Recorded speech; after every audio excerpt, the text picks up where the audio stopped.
You are listening to the Narrowgate Podcast, brought to you by Pagori Productions. Welcome to another episode of The Narrow Gate. I'm your host, Theophilus.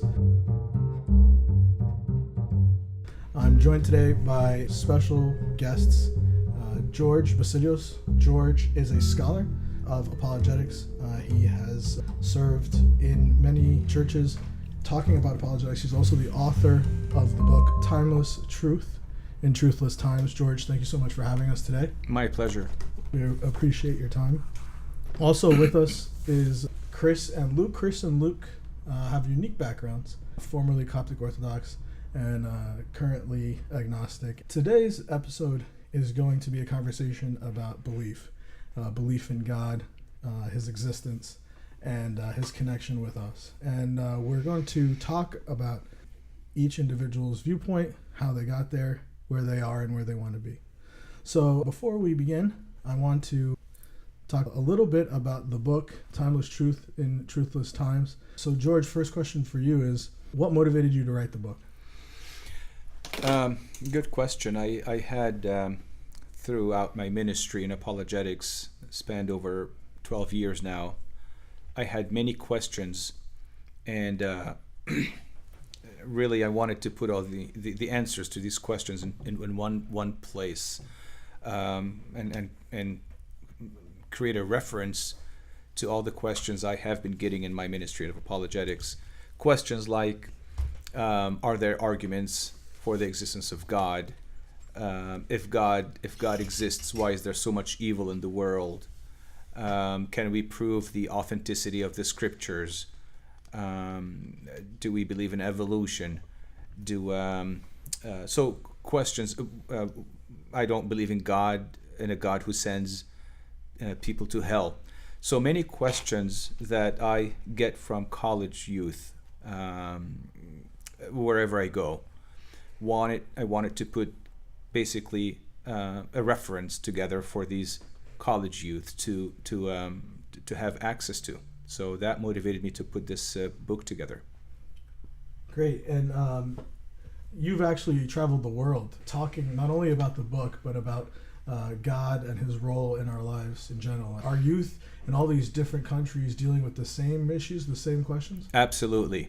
I get the same questions wherever I go. Dubai, Ireland, Canada, the US, all over the place. Thanks to the, we live in a world of knowledge, the information superhighway, the world of internet. Now, the same questions I get from Upper Egypt. I was just there a few months back. Questions I get from Canada, let's say in Toronto, are the same questions I get from Egyptian, simply because they have access to the internet, and they are seeking answers. What about non-believers? Do you interact with many non-believers in your ministry? Not so much now. I used to do what is called on-campus ministry. I go to colleges and universities, and also colleges and universities preach the relevance of Christianity to today's world. Talk about the existence of God, the existence of truth, and I would interact with non-believers quite a bit, but that was maybe in the last about a decade ago. Tell us about the book. How is it oriented? Why did you write it the way that you did? Yeah, I went through several iterations of in the format. I did not want this to be an academic book. I want this to be attractive to pick up and read. So I realized the best format really is to create a Q&A format, of questions and answers. So you can pick up the book, select an interesting question that you've been wrestling with, read the answer, and then you don't have to read the book from cover to cover, basically. So Q&A, I believe, was the one format that I believe is attractive to pick up and read. I would definitely agree. In today's society, 5 questions that most people ask, or BuzzFeed's 10 questions, Right. 10 things that people are interested in. I think that's definitely a fantastic format. So, gentlemen, let me bring you into the conversation. You both read the book, correct? Yes. Tell us, Chris, what did you think of the book? That was a pretty interesting book. Definitely gave a lot of... I see his point of view on things. Yeah, he has a lot of the questions that most non-believers would ask. And, of course, with his own belief system, he answered those to, I guess, the best he could. And you, Luke? He definitely answered a lot of the questions that I was wrestling around with myself, so I'd highly recommend the book. I love this podcast because it gives me the chance to delve a little deeper on some of the questions that I have. Great. Well, Timeless Truth in Truthless Times is the name of the book. You can get it on Amazon as well as the website, George. Timelesstruth.org. Timelesstruth.org. Okay, great. So let's get right into it. Chris, tell us a little bit about your background and how you got to where you are today. So I am an agnostic, which, if you don't know what that is a person who is basically skeptical. I don't know whether God exists or not, but if you're going to try to convince me that God does exist, I think you should have substantial evidence. And of course, what that is what we're going to be talking about today, hopefully. Now, did you start off as agnostic, or what were you raised in? I was raised in the Coptic Orthodox community. I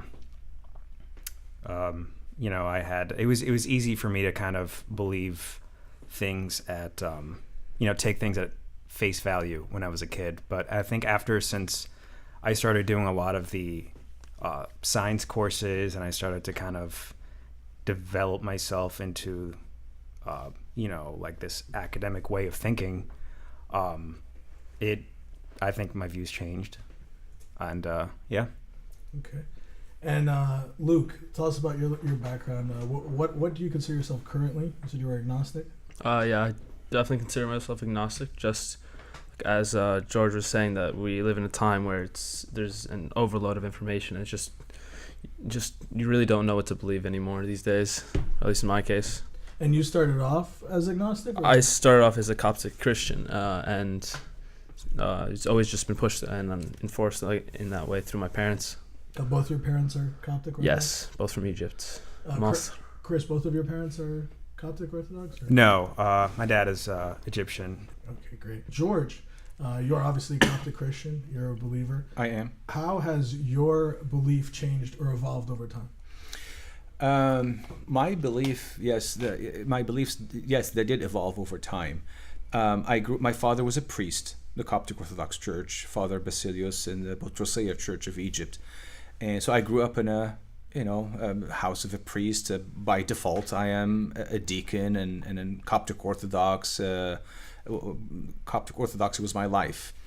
So in my second year of college, I began to think, much like what Chris said, I began to think for myself, wait a minute, am I really believing the truth?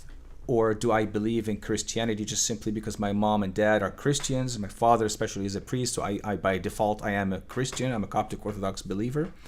Or am I convinced that this is the truth? So I took that upon myself, and I did my studies and my research, and realized that my research actually gave evidence to my belief as this is the truth. I am now convinced that what I believe in, what I adhere to, is the truth. Great. So let's go to you, Luke. What made you stop believing? Well, one of my biggest issues with the impact between science and religion is the evolution argument, like Darwinian evolution, because the evolution is taught that we evolved from these unicellular organisms onto our complex beings in this day and age. And in the Bible, it's taught that God made Adam and Eve. And I know you talked about how in your book how they don't correlate, but I really just don't see that. If you want to expand on that a little more. Yeah, evolution is always a sensitive and hot subject nowadays, but I don't want to dodge the question of evolution, but there are other questions that, and I will get to the evolution point here in a second, but other questions that I wrestled with that I couldn't find convincing, coherent answers to outside of theism. So if I were to say to myself, I don't believe that God exists simply because I believe that we have evolved from something else other than created by a supreme being. That's one mindset, one school of thought. Well, I have, and I'm telling you what I've wrestled with personally. I'm not, addressing what you just said. I have 15 at least questions that I couldn't come up with coherent answers to. I'll give you a sample of those questions. The existence of this universe, for example. Where did this world come from? I've had conversations with many non-believers, atheists, agnostics alike, on college campuses, asking this question directly. Where did it all how did it all begin? The response I usually get is, we don't know yet, but we will eventually find out. I go back to Charles Darwin. Darwin did not talk much about the arrival of species. He talked about the survival of species. But if you read his books, which I have, he's mute and silent on where did it all come from. He talks about the evolution process, not so much the origin of process, although his book is called The Origin of Species. That's one question. The other question is, where did life come from? The origin of life. I'm sure you're familiar with Richard Dawkins. Okay, so you can look him up. When he was asked this question, you can look him up on YouTube. He was asked, where did life come from, Mr. Dawkins? He was asked by a scholar by the name of Frank Turek. And his response was, we don't know yet. But when he was pressed to give an answer to this question, where did life come from? There is a law called the law of biogenesis, which basically states that life can only come from life. And when he was pressed to give an answer to this question, he said aliens must have come to generate life somehow and disappeared. So a question that remains unanswered is, how did the universe begin? Where did life come from? And 12 other questions. So if I were to group all these unanswered questions on the basis of atheism and a challenging question on evolution may be the answer to my question on my origin, I would have to look at the entire picture holistically and comprehensively, so that I can have solid, cohesive answers to all these questions. Does that make sense at all? Yes. Okay. Yeah. Would you want to talk about that one? Because you delved a little bit on the origin of the universe.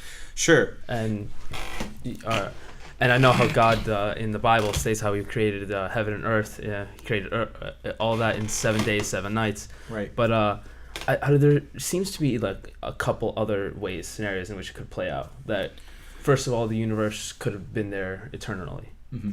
And you talk about your book how immaterial thing or the immaterial must come from, or the material must come from the immaterial, mm-hmm.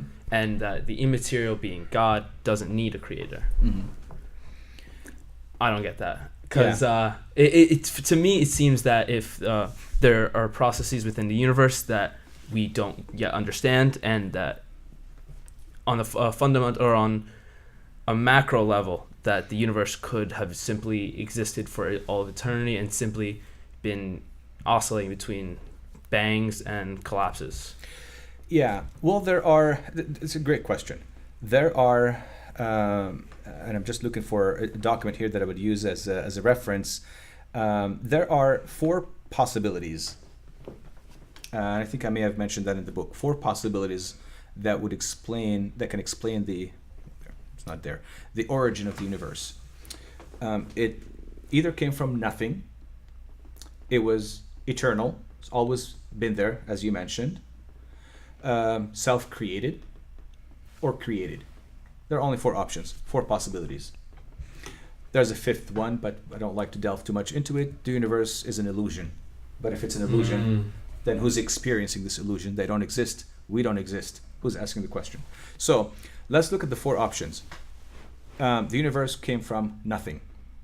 A scholar by the name of Lawrence Krauss. Not sure if you heard the name. You've heard of him. He came up with a book recently called A Universe from Nothing. He was, and he said, well, quantum mechanics, things I'm going to have to declare my ignorance. I'm not a scientist. So he wrote all kind of interesting propositions in this book, claiming that the universe came from nothing. Later on, it was discovered by another quantum mechanics scholar by the name of David Albert, who is also an atheist. He said Mr. Krauss committed what's called a category mistake.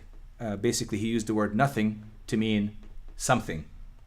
You see? So the nothing that Lawrence Krauss is referring to is actually something. And we know that nothing comes from nothing. It's very counterintuitive. This universe could not have just come from nothing. Second option, the universe is self-created. Well, that's philosophically impossible, because for it to create itself, it must first exist prior to itself, for it to create itself. So it cannot be and not be in the same time and in the same sense. Again, logically impossible.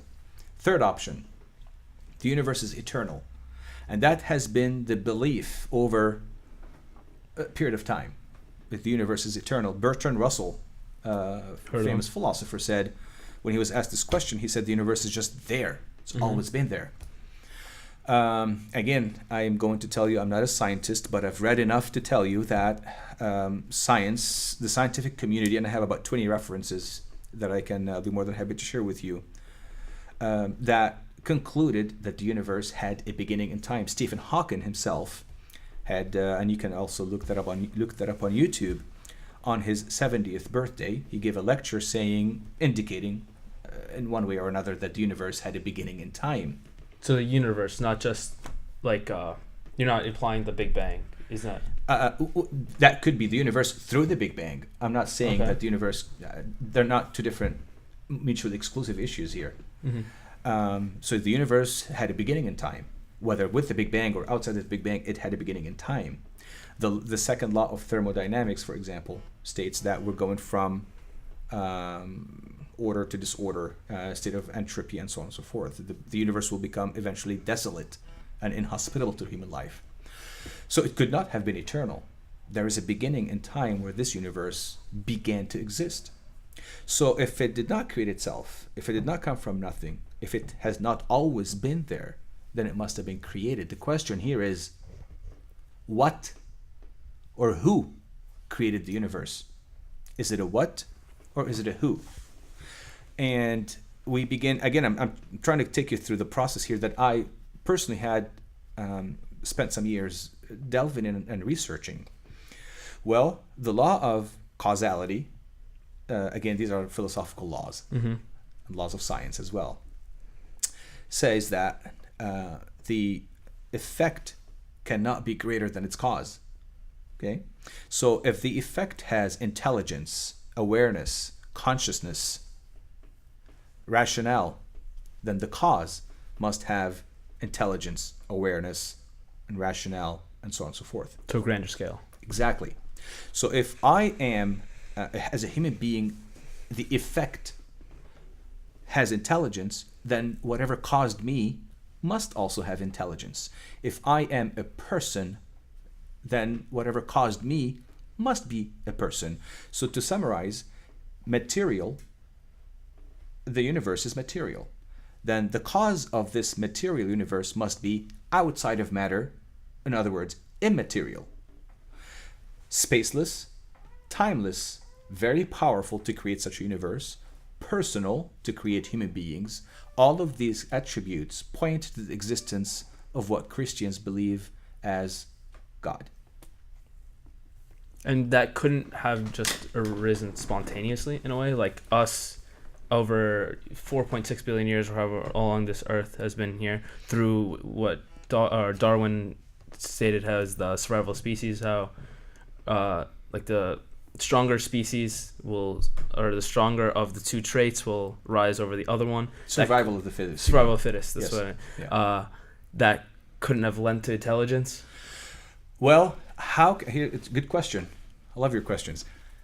Again, how can non-intelligence produce intelligence? It is far more believable to say that intelligence produced non-intelligence than to say non-intelligence produced intelligence. You see? Well, that seems like an attractive thought, just that it's believable. But couldn't have. I mean, we're like humans are a random, or could have been a random chance. It could have been, but here's my point that I would like to make to you, Luke.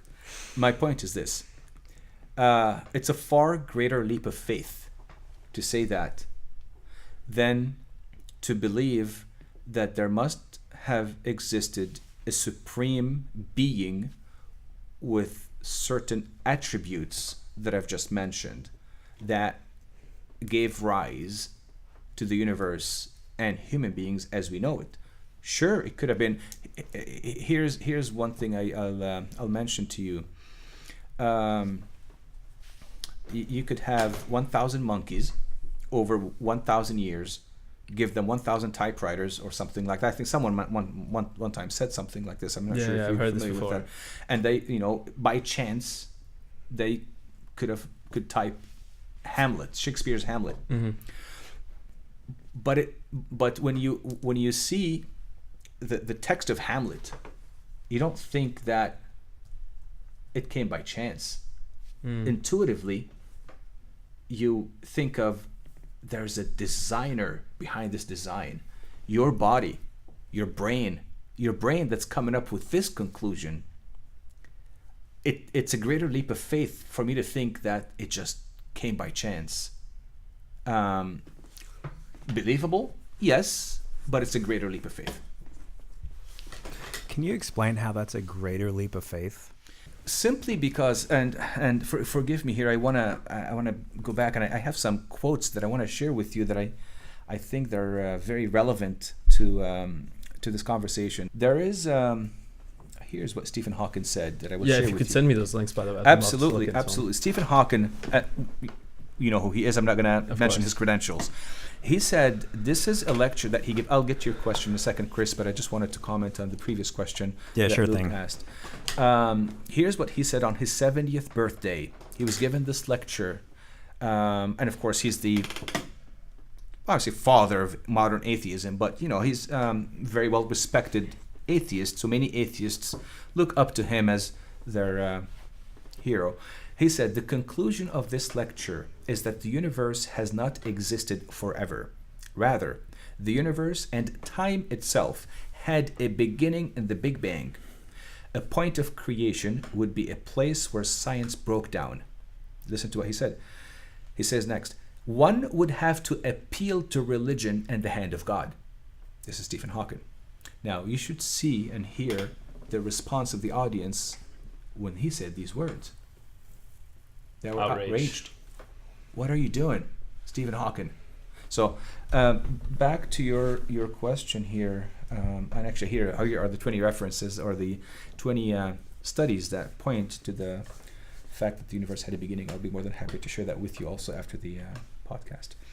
The quote I have here for you, Chris, here it is. This is a quote that's written by Dr. Peter Kraft. He's a professor of philosophy at Boston College. Wonderful author and professor. He said, someone once said that if you set 1 million monkeys at 1 million typewriters for 1 million years, one of them would eventually type all of Hamlet by chance. But when we find the text of Hamlet, we don't wonder whether it came from chance. Why then does the atheist or the agnostic use that incredibly improbable explanation for the universe. Clearly, because it is his only chance of remaining an atheist. At this point, listen to what he says, at this point, we need a psychological explanation of the atheist rather than a logical explanation of the universe. We have a logical explanation of the universe, but the atheist doesn't like it. It's called God. So, intuitively, when I see a design, and the universe is filled with design, fingerprints all over, intuitively I go with my mind to a mind behind this design, a designer. Could it all have come from time plus matter plus chance? Yes. But does that how we live our lives? When you go visit Florence and you see the statue of David, do you say, this must have come by chance? Automatically you think of the person behind the design. So why not the entire universe? Clearly, because there's something else that is holding us back. I'm not very convinced with that answer, and the only reason is because I think you basically reiterated that, God is the one who created. You said that essentially, like, we have the evidence, already here that, agnostic people just, don't like it. Mm-hmm. But, we, and I say we as other people who share the same views as I do, mm-hmm. Logic is a very important thing. Would you not agree? Absolutely. And so if you can't, the burden of proof is really on the person who claims that God is real. I mean, in a scientific community, proof is very important, right? Mm-hmm. And so if you're going to, claim that something is, working and has all these parts, that work, like a car, like you have to be able to prove that a car works, and it'll have to go through the FDA and the gas works, and, there are certain tests that are done for it to be safe. Mm-hmm. Those are all scientific discoveries, and they all have, legitimate proof. But I think when we're talking about ideology and philosophy, and all this, controversial stuff, don't you think it's important to actually prove to the people why this is, why the Christian God is the right God, especially the Orthodox God? I mean, there are so many religions out there too. There are like the Muslims, the Buddhist. There are many forms of Christianity out there. And for a non-believer, how are you supposed to kind of convince somebody who is like, a non-believer, that your religion is in fact the correct one? If I'm going to take a leap of faith, why not take a leap of faith in all the other religions? What sets you apart and how? Yeah, well, this is that you had like I think 3 or 4 questions in that one question. So I'm going to try to break them down a little. So first, if you refresh my memory, I lost track midway. So if you were to rewind and go back to the first question you had, before we say why the Orthodox God, correct me. Yeah, go ahead. So like, what tangible proof do you have to non-believers? There you go. Yeah. Proof. Thank you. Let me tell you this, Chris.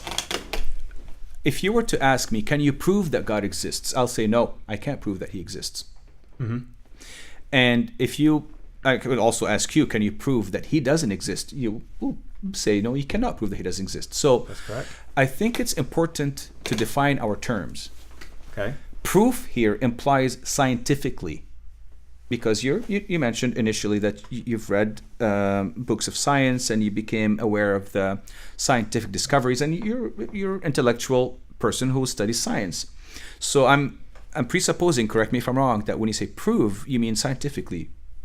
It just, the physical world works it works everywhere the same. It works physical world. The rules work in Australia, in Africa, and science is really the only way we really know that those things work, like math. Sure. 2 + 2 is really 4 everywhere you go. And Sure. so that, I think, is more of an objective truth. Okay.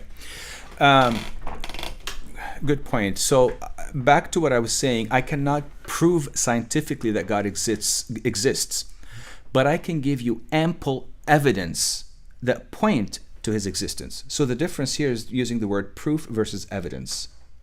Imagine you're in a court of law, and the defendant, the criminal, and all that, and I'm giving you evidence that this person either committed the crime or not. But if I have proof, then why are we having this discussion to begin with? You see what I'm saying? Right. So there's evidence and there's proof. God is not subject to the scientific method. Science deals with matter and energy. God is neither. Right. Okay. So I cannot prove his existence or disprove his existence. Now, so the question that we need to be discussing is, do we have evidence that point to his existence or not? That is what I want to point out. Do we have evidence? Yes, we do have evidence. And to just real quick to say what I want to mention also is that science. You mentioned that science works in all cultures, and science is not the only vehicle to attain truth, to understand truth, and to believe truth rather. I can give you examples. You love your mother. Mm-hmm. Is this true? It is true. Can you prove that you love your mother scientifically? You can't. I mean, So okay, go ahead. yeah. I mean, there are ways that maybe I could show. You can show. Yeah. So you can see the effect of your love to your mother, and show it in ways where you can that point to the fact that you love your mother.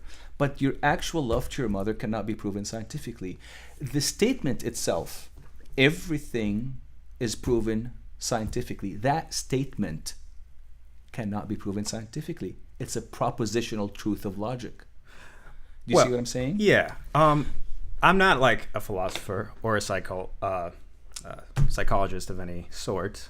I know that those are your expertise, but I feel like maybe that's an outcome of the way you do things. I think, but I had a different question. Sure. What is the difference between evidence and proof? Yes.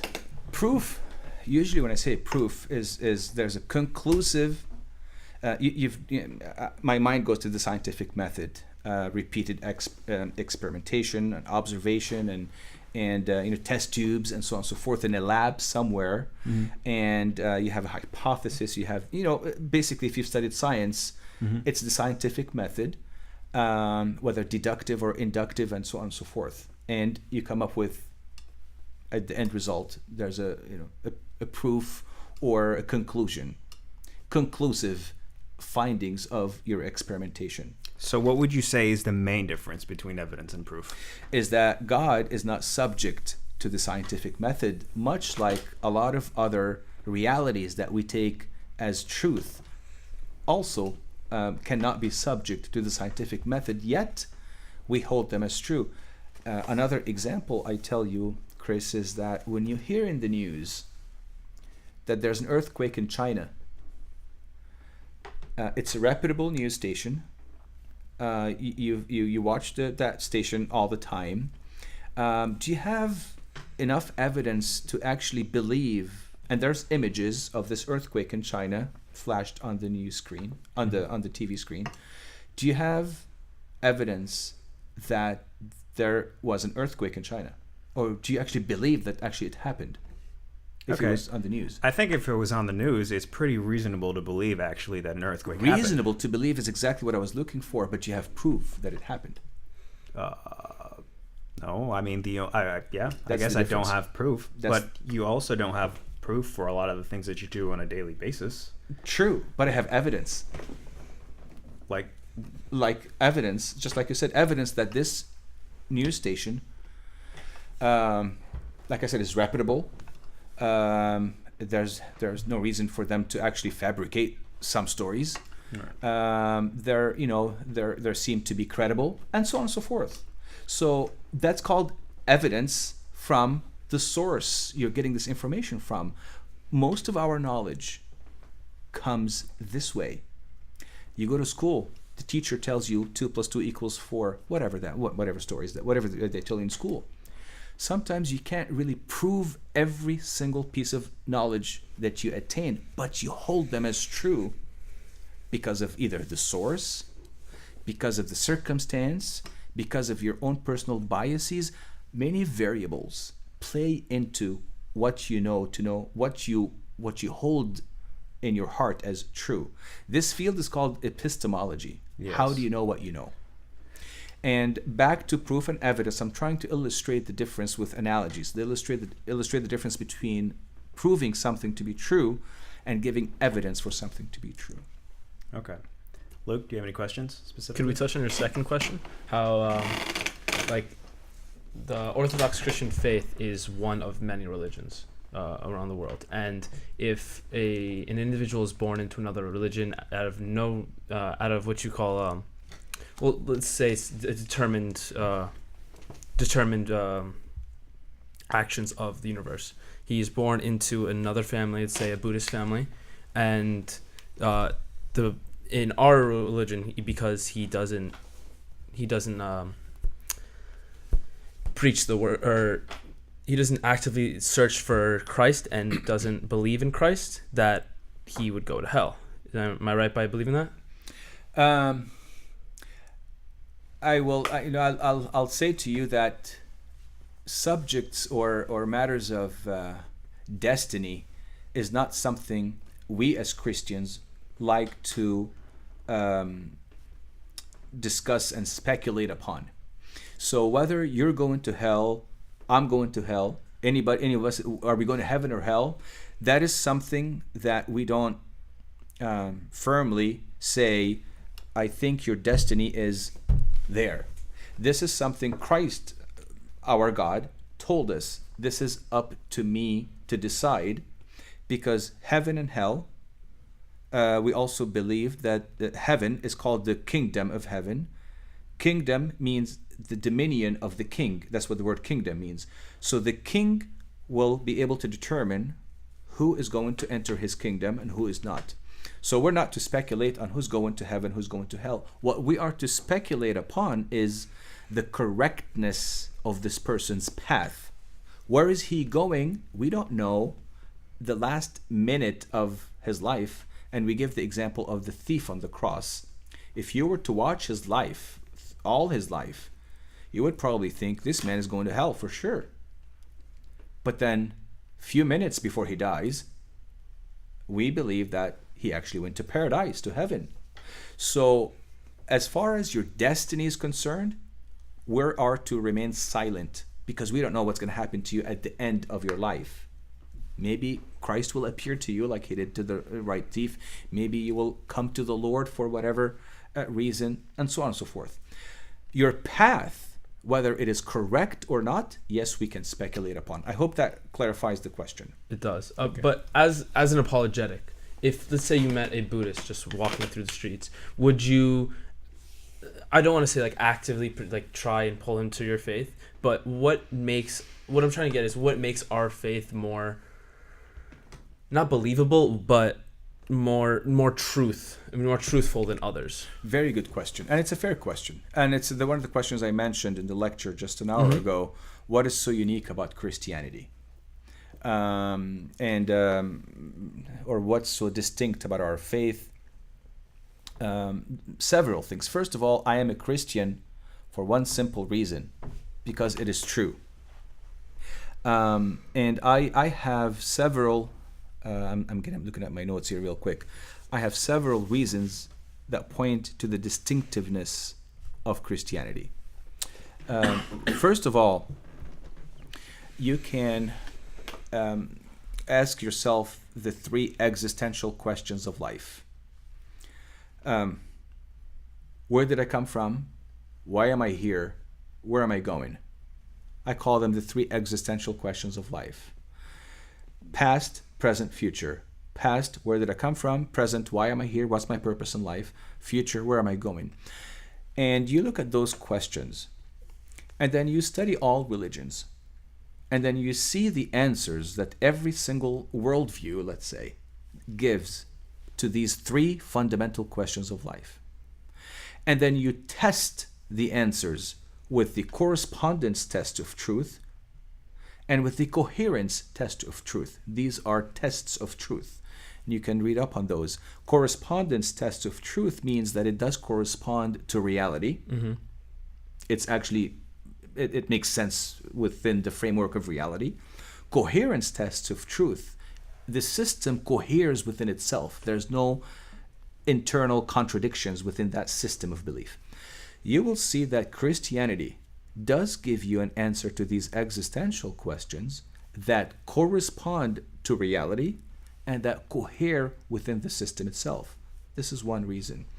I have 10 other reasons, but I don't want to. Do you have links on those as well? I do have links, and I'll be more than happy this. to share with you all these links. Another reason is that the central theme of the Christian faith is love.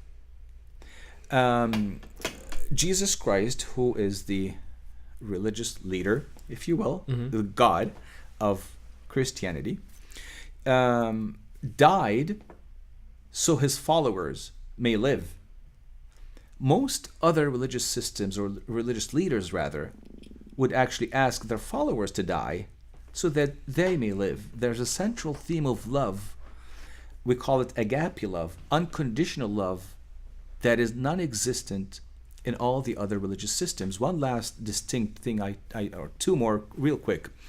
Most other, and I did study comparative religions extensively, Buddhism, Hinduism, Eastern mystics, New Age mysticism, atheism, agnosticism, you name it, extensively. You'll see that all these worldviews and schools of thought are trying to find who this divine being is. Muslim call him Allah, Buddhists call it nirvana, and so on and so forth, and they try to grope to find who this God is. They're climbing to find who God is. Man's quest for God, search for God. Christianity is very different. It's actually God's search for man. So the direction where all these worldviews is upward. The direction of Christianity is downward. God searches for man, grabs him, and brings him back up to him. Last unique, there's so many, like I said, but I'll just give you one more real quick, is that Christianity was is built on the resurrection of Christ. The resurrection of Christ. His death happened publicly. His resurrection happened publicly. He appeared to so many people in public. It was a publicly historical public event, let's say.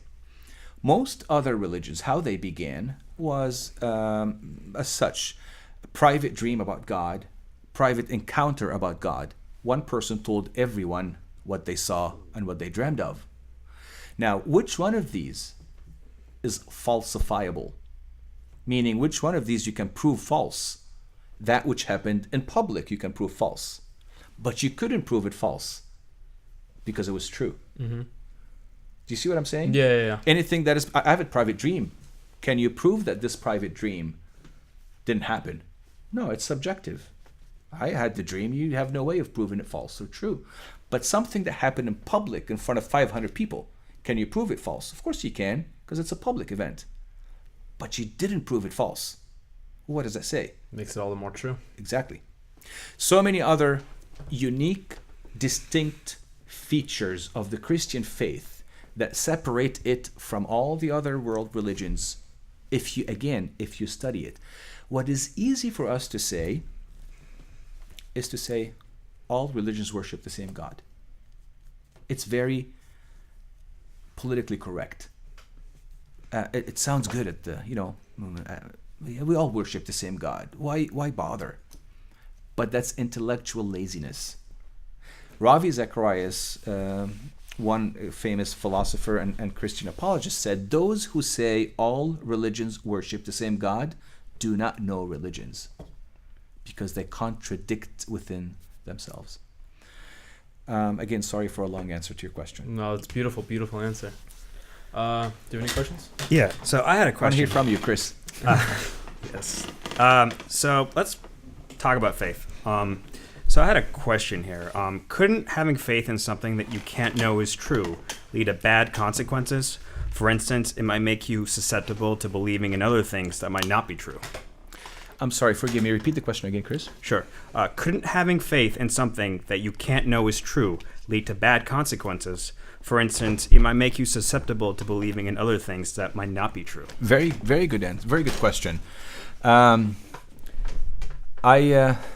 would tend to agree with that statement, but I will tell you that I have faith in what I believe in, as I mentioned to Luke earlier. I do have faith in what I believe in simply because I examined it and found it to be true. So it is not just subjective. I believe that I have a relationship with God and that's why I believe in my faith. That's subjective. That's me. A Buddhist could say, I have a relationship with my own God and it makes me feel good. So you know what I mean? But objectively, I did study dozen different schools of thought and worldviews objectively, and I put them all out there on the table, and I say, well, I said to myself, I want to have faith in one of these. Where's the truth? Yeah. So what methods did you use to pick? Two methods, and I don't think we'll have the time to go into these two methods, and I mentioned them to Luke earlier, two methods that I would advise you to delve deeper into. The coherence method of determining truth and the correspondence method of determining truth. Briefly, can you elaborate on what those two are in like a sentence? Sure. The coherence method of determining truth is when you take a system, examine it, understand it, and ensure that within itself there's coherence. In other words, there's no internal conflict or contradiction within the system itself. In other words, sometimes, for Christianity, for example, Jesus one time he says, I am God. 2 chapters later he says, I am not God. 3 chapters later, oh, someone else is God. That would be that would delineate internal contradiction, lack of coherence. So the system coheres within itself. It's an internal test of truth. These methods of truth, by the way, are not just to test worldviews. They're used to test propositional truth as well. The second method is correspondence. Does it correspond to the real world that you and I live in? For example, Buddhism, some form of Buddhism says that, or claims that evil is an illusion. That's their belief system. Evil doesn't exist. And they preach such notion. Evil doesn't exist. Well, for the person who preaches evil or the non-existence of evil, try to tell them that when they lose a loved one. You say, why are you crying? Why are you upset? That evil doesn't exist. Your loved one never existed. You see, it doesn't correspond to the real world. So correspondence theory of truth, coherence theory of truth. There are other methods which you can apply to test truth claims. But like I said, it's maybe not the form to discuss. You're sort of trying to determine the internal and external validity of the argument? Exactly. Okay. You can maybe simplify it by saying that. Dr. Ravi Zacharias actually comes up with a third one. Is it experientially relevant? That's the correspondence theory of truth. Okay. Is it empirically verifiable? Coherence? Exactly. Okay. Empirically verifiable. Gosh, I forget the third one, but it's along the same line of coherence and correspondence, so we'll just leave it at these two. Okay. I have a follow-up question with the faith. I'll just provide an example, and maybe you can, elaborate. So let's say I'm building a ship. When the ship is finished, say that I don't perform any tests on it to be sure that I can sail properly, but I simply have faith that it will. Wouldn't it be not only negligent of me to take the ship out to sea with people on it, but also wouldn't it be morally wrong to do so, as it would endanger both mine and the passengers' lives? Very good analogy and very good question. What I read between the lines, Chris, is this, and correct me if I'm wrong, that Christians, to an extent, have what you would want to call blind faith. Mm-hmm. True or false? Yeah, well, that's what faith is. Okay. Yeah. That's exactly what I want to arrive at. We do not believe in blind faith. We believe, as Christians, as believers in God, we believe in reasonable faith. Meaning, for me, and this is actually what Sam Harris said, I believe it was Sam Harris. I'm sure you've heard of him. Mm-hmm. Yeah. End of Faith. He wrote a famous book called The End of Faith. He said Christians have or suffer from blind faith. Or faith is when you don't have any proof for anything, you just chalk it up to faith. Mm-hmm. That's not our faith. Blind faith is faith despite the evidence. That's blind faith. My faith is not built on the opposite or the non-credibility of evidence or the lack of evidence. That is not my faith. My faith goes hand in hand with my reason. We are called as Christians to love God with all our heart, soul, power, all of these, and mind. For me to love God doesn't mean that I have to turn my mind off. What I mean to say is that reason does not contradict faith in Christianity. Our faith is a reasonable faith. The definition of faith, according to Sam Harris and Mr. Hitchens and Mr. Dennett and even Mr. Dawkins, is that we have blind faith. We're just following some imaginary, flying spaghetti monster, whatever they call it, and that's what he refers it to. But that is not my faith. So you said blind faith was one, and then what was the second one? Reasonable faith. In Reasonable other words, faith. faith hand in hand with reason, with my mind.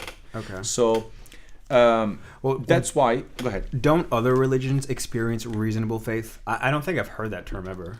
But if I'm not a philosopher or a psychologist or anything. But if wouldn't other religions experience reasonable faith? Just as they would be very convinced, just as much as you are. Wouldn't you agree? Well, that takes us back to the question that Luke had earlier. Well, why don't we just put all religions out on the table and test each truth claim of each religion? If you want to be intellectually honest with yourself, mm-hmm. you would say this. If I were you, I was at one point in my life, I said to myself, I would like to, instead of just throwing out the baby with the bathwater and say, you know what, all religions just believe in blind faith. Let's look at all of them. Why don't we just study Buddhism extensively? Why don't we study Hinduism? Why don't we study Confucianism, Baha'ism, Christianity, Judaism, Islam? Just study all of that. And look at their truth claims. And deploy those methods of truth I mentioned, the coherence and the correspondence, and understand their faith, whether it's reasonable or blind, and so on and so forth. And come up with a conclusion. I had a conversation with I have to tell you this, Chris. I had a conversation, just a real conversation with 3 atheists, 2 atheists and 1 agnostic, on a college campus one day. I was giving a lecture on truth. They came to me and they said, we don't believe in whatever you're saying. We don't believe in God. We just don't believe in what you're saying. I said, okay, well, let me ask you a couple of questions. And they mentioned something about faith. Mm-hmm. I said, I'll ask you 3 questions. Please give me the answer to these 3 questions. Where did the universe come from? You say Mr. Dawkins, who is your model, mentor, he couldn't come up with an answer to this question. Where did it come from? Their response collectively was science or physics at one point in time, if eventually in the future, will come up with an answer to this question. I said, great. Second question. Where did life come from? Well, there's actually a symposium going on as we speak in Oxford, led by Richard Dawkins, about the origin of life. You can look that up on YouTube. And they're studying to see where life comes from. Eventually, they will know where life came from. But we don't know yet. Is that the experiment with like the organic molecules and the I believe so. lightning? I believe so. Okay. So, but as of today, their collective response was, we don't know where the universe came from yet. We don't know where life came from yet. But biologists are working together to come up with that. I said, third question, last question. Where did your brain, which came up with these 2 answers to my question, where did it come from? Collectively, they said, we don't know where it came from, but psychologists and philosophers are working together to see how the brain works, chemicals in the brain works, to actually be able to come up with logical responses to questions like that. I said, my dear friends, it seems to me that you live by faith.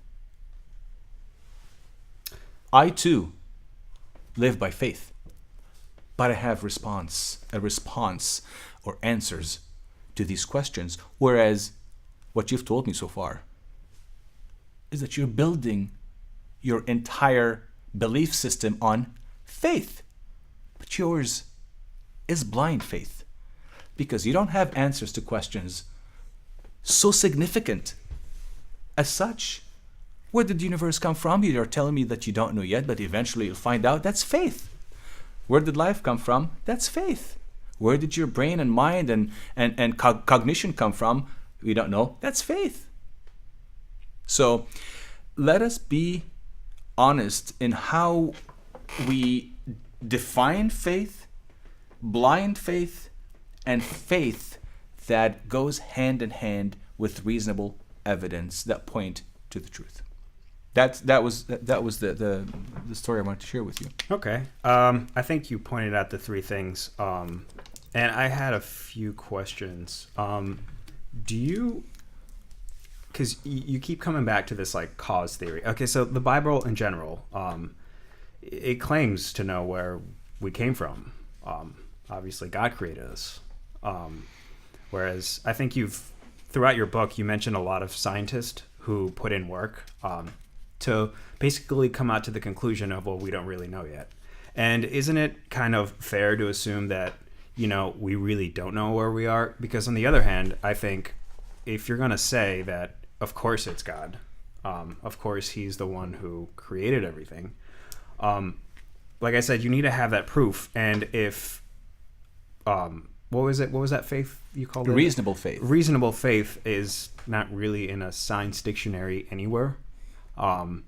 It's hard for people to kind of take that as like, okay, well, can you elaborate on why that's not in like a school? Why is that not taught if it's something that is concrete, concrete like 2 + 2 is 4? Yeah, I think it's a misconception of what believers hold as or refer to as faith. It's a misconception. When I say I have faith, I presuppose that my faith is supported by evidence. Faith and evidence do not contradict. And I'll try to give you an analogy to simplify and to illustrate. How do you know what you know? Now we're talking about faith and reason. Mm-hmm. How do you know what you know? You have 3 eyes by which you know what you know. You have the eye of the body, your eye, physical eye. Mm-hmm. With this eye, you know material things, correct? Mm-hmm. You have another eye, the eye of the mind. Greeks call it nous, the eye of the mind, by which you know concepts. 2 + 2 = 4. That's not something you know with the eye of the body, because that's an immaterial concept, right? It's the eye of the mind, by which you know concepts and propositions, propositional truths. You have a third eye, that's the eye of the heart, by which you know people. That's why you say you know people by heart. You see? So, back to the example of you and your mother. You don't just say, hey, I know you because I see you. I know you because I understand your logic. You say, I know you because I have a relationship with you. That's the eye of the heart. You see what I'm saying? How do you know God? You can't know God with the first eye because you can't see him.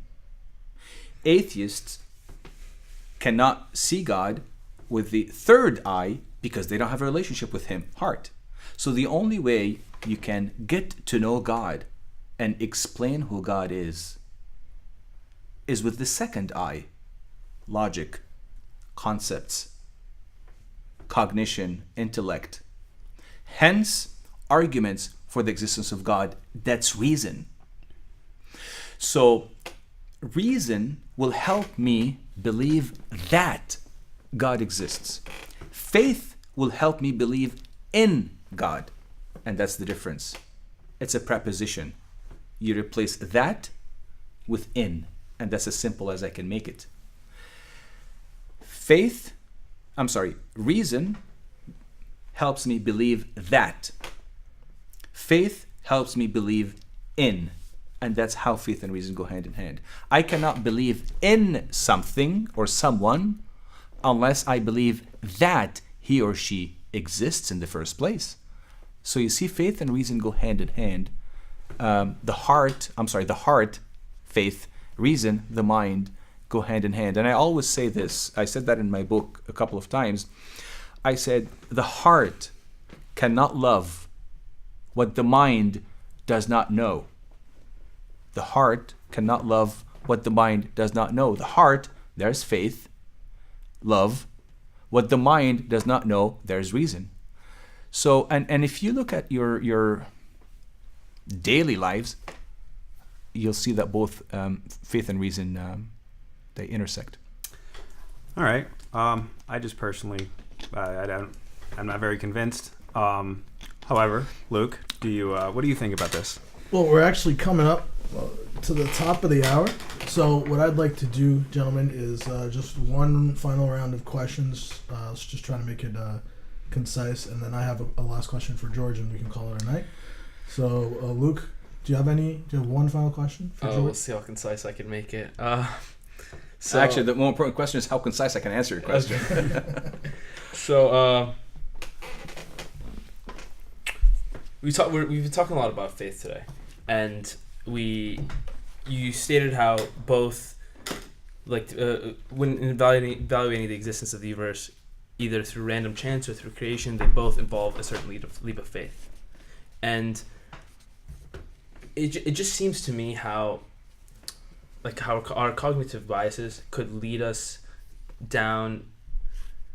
It could lead us to needing needing belief in a way, needing something to believe in, because we're all gonna die one day. Mm-hmm. And if we don't have something to believe in, if there is no God, then this life is meaningless. I could have kids, and my kids would have kids, but ultimately life on earth would end.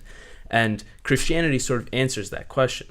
It answers that question, but it's just it solves it, and it's just a need to believe. Well, to me, it just seems like it solves the question too easily in a way. If that, it sounds weird to say, but it solves it with too much certainty. I think, if anything, that points to its truthfulness, other than anything else, rather than anything else.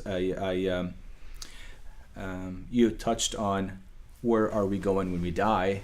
Life become meaningless unless we believe that there's life after death. I totally agree with you, because there's this element of hope that is indispensable to human life. I asked one of my friends who is an unbeliever, atheist, I asked her one time and I said, what's going to happen to you when you die? Straight up, she said, I will cease to exist. I'm not going to exist anymore. I said, that's it? No life after death? She said, yep. I said, well, wait a minute. Let me ask you a question here. Let's say you're a student, but there's no graduation. There's no degree. Would you have the will and desire to continue to study? Let's say you're an employee. There's no paycheck. Would you have the will and desire to go to work? Let's say you're an athlete. You're training to compete. There's no trophy. Would you have the desire and the will to compete and train? No. No to all three. Why? Because there's an element of hope that is indispensable to your life here on earth. Now, if hope is indispensable to you here on earth, now, to all the activities in life, there must be hope for these activities to become meaningful. Wouldn't life itself also have hope in the life after for it to be meaningful? Do you see what I'm saying? Kind of. If the parts require hope for it to be meaningful, wouldn't the sum total of these parts also require hope for it to be meaningful? If all those activities in my life require hope, wouldn't life itself require hope for it to be meaningful? So Christianity provides this hope beyond the grave, eternal life that's offered by the Lord Jesus Christ. You talked about in your book how we need a divine source of morality for our because like how we have the same set of morals throughout cultures, throughout societies, and that would point to a divine sense of morality. But to me, it seems how the intersubjective aspect of nature could simply arise through like survival of the fittest, again, of morals per se. It's those who say that morals come from evolution. Are you saying, is this what you're referring to? Basically. Yeah. For those who say or claim that morality comes from evolution, I ask those following questions. What does the word evolution mean? Change over time. Better change over time. Better change over time. Do morals change over time? Was killing an innocent child 5,000 years ago approved and not approved now? Well, no. Well, because let's say somebody killed somebody 5,000 years ago, that would remove that as a good moral, and it would go to the end of a bad moral, and that's how it would change. I'll ask another question. Those who say morality comes from evolution, they commit what I also call category mistake, meaning you are treating one category with another category. Example, how does yellow taste like? Or what does yellow taste like? Can't taste yellow. Can't taste yellow. Morality deals with the immaterial. Evolution deals with the material, biological process. So you have a biological process and you have an immaterial metaphysical process. This cannot measure that. That's one thing. The other thing, I tell you this, evolution tells you that in the name of the survival of the fittest, you need to kill all the handicaps in this world because they are actually going to produce offsprings that are just not, good for human species. But does that make it moral? No. Okay. Morality could not have come from evolution for, I think, a number of reasons, and these are just 3 reasons. Morality did not come from us. Morality, here's another different words to use, like believe that, believe in. Change the from to to. Morality did not come from us. Morality came to us. Now, who is the giver? That's the question we need to find out. And Luke, one final question. This is the final question. Yes. And I just wanted to ask, your book talks about Pascal's wager. Yes. And I think long ago, it was a very good argument for me.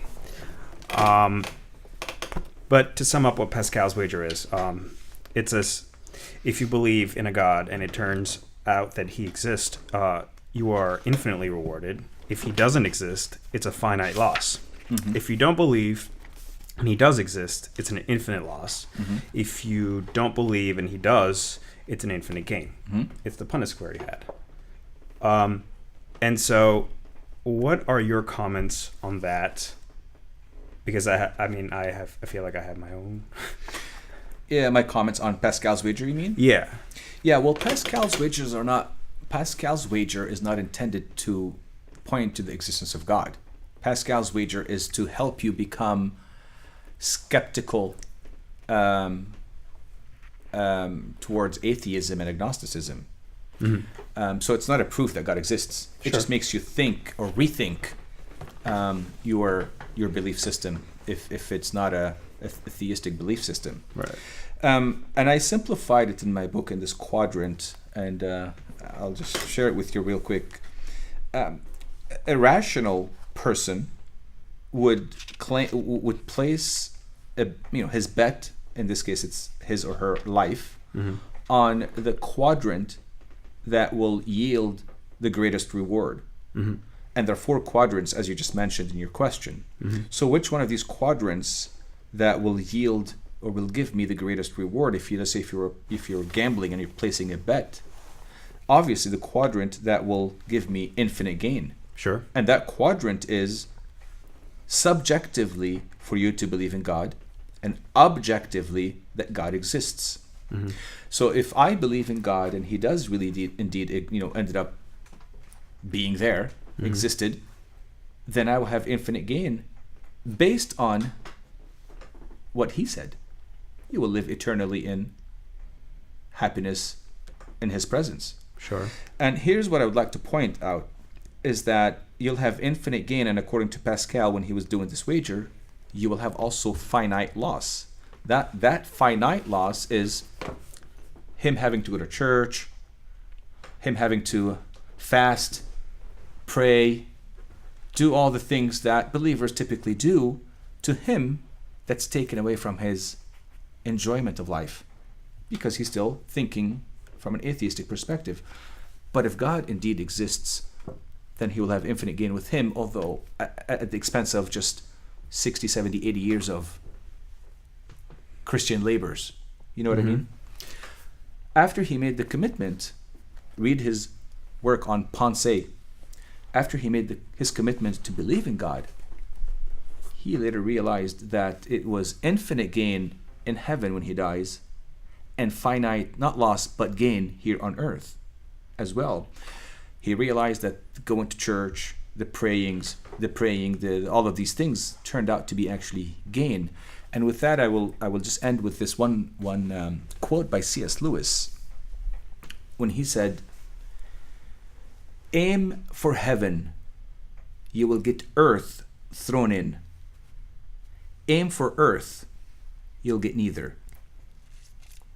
Aim for heaven, you will get earth thrown in as the cherry on top. If you aim for earth, you'll get neither heaven nor earth." So just to quickly touch, I know this may seem like a silly question, but there are a lot of religions out there, probably a few thousand. Thousands. Right? And so I think I just want to end my, thought on Pascal's wager. And it's, there are an infinite amount of possible religions, gods to believe in. Mm-hmm. Therefore, picking any is arbitrary.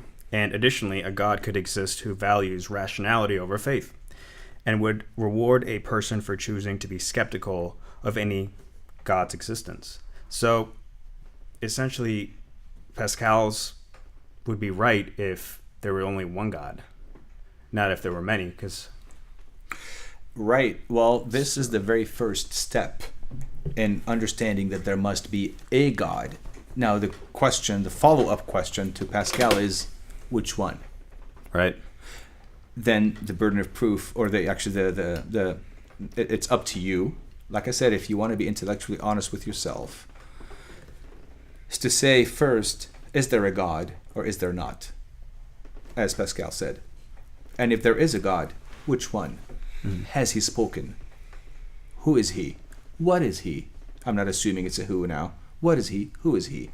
So what I would do is to do my due diligence and begin to investigate all the truth claims that are before me, and research. I would much rather do that than to say there's 3,000 religions. It's very highly unlikely that Christianity is the truth out of 3,000, so I'm just going to not believe in any of them. I think I would much rather have the other position that says, let me look at those 3,000 could be grouped into three: theism, atheism, and pantheism. And let me look at those three families and see which one point to the truth. 33% chance. Yeah, there you go. What's interesting is 33 is a holy number. So I like that very much. Final question, George. You've got dual degrees in psychology and philosophy from California State University, Hayward. You've been a prominent speaker and lecturer in theology and apologetics all over the world. You've appeared on various Christian television programs. You discuss truthfulness, the relevance of Christianity.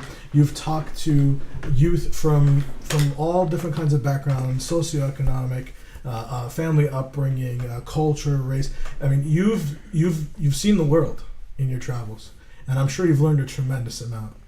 The question to you is, to all our listeners out there that are considering the existence of God, or maybe those that have so far throughout their belief have just taken it for granted, the belief in God, or maybe they're questioning their faith, what words of wisdom do you have for them?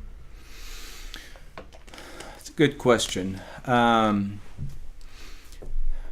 would actually suggest the same thing I just suggested to Chris.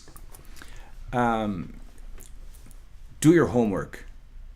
If you're a believer, and I think this is what I said in my closing comments here in the book, and I don't want to just read it off to you, but do your homework. If you're a Christian or you're a believer, know not only what you believe, but why you believe what you believe, so that you are not accused of having blind faith. Know why you believe what you believe. Delve deeper into your faith. Get to appreciate your faith. Be thankful for your faith. And most importantly, live your faith. That's if you're a believer. If you're a non-believer, my prayer to you is that you would be intellectually honest, as I mentioned, and seek the truth. And if God is honest in his promises, you will find him, because he said, seek and you shall find. And he also said, seek me with all your heart and you will find me. The problem is that we seek, but we're afraid to find. So if you're questioning your faith, seek. Doubts are not sins, or it's not a sin to doubt. It's okay to doubt as long as you're actually seeking the truth to alleviate these doubts. And forgive me, I'll tell you a very brief story that happened with His Grace Bishop Yusuf here in the diocese. One student came to him, and I was there, and said, Your Grace, I have a professor in my college that is questioning his faith and is interested in Christianity and is not really sure, and can you talk to him and I? So His Grace talked to him, and he said, I have an exercise for you, dear professor. If you're seeking the truth, why don't you just spend some moments before you go to sleep and just lift up your heart and say, Oh, you God whom I don't know yet, why don't you reveal yourself to me, and I am willing to commit my life to you. And we know a story, St. Moses the Strong, in our church history, who actually prayed the same prayer. And the professor said, okay, Your Grace, I will do that. His Grace said, well, why don't you do that for a few weeks? He said, okay, I'll do it. A few weeks pass. Calls the professor. Have you prayed this prayer from the depth of your heart to see if this true God will reveal himself to you? The professor said, no, I haven't. His Grace asked, why? The professor said, because I was afraid that I might end up finding him. So the problem here is not so much in the lack of evidence. The problem is in the suppression of evidence. It's not that we don't have enough evidence to believe in God. It's that sometimes we don't want to.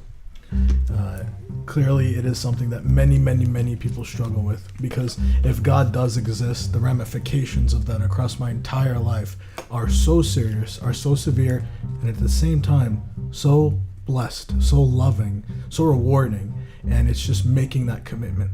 That's key. So we at Narrow Gate, thank you so much, George, for joining us all the way from the San Francisco Bay Area. Thank you so much. The book is called Timeless Truth in Truthless Times. You can get it on Amazon or the website timelesstruth.org. timelesstruth.org. We want to thank Chris and Luke for your candor and your willingness to be on this program. We also thank you all for joining us for Season 1, Episode 2 of the Narrow Gate Podcast, brought to you by Pagori Productions. Make sure you join us next episode as we discuss the teachings of Father Matthew the Poor, when we will be joined by Dr. James Helmy, author of several books on Father Matthew the Poor, including If You Love Me and Words for Our Lives. Dr. Helmy will be joined by Paul Naguib as they explore the deep richness and relevance found in the teachings of Father Matthew. Please like and subscribe to all of our social media to find out when the next episode will be released. You can find a full list of our social media accounts at www.pagoriproductions.com. That's www.pagoriproductions.com. This is Theophilus reminding you of our Lord's call in the Gospel of St. Luke, to strive to enter through the narrow gate. For many, I say to you, will seek to enter and will not be able.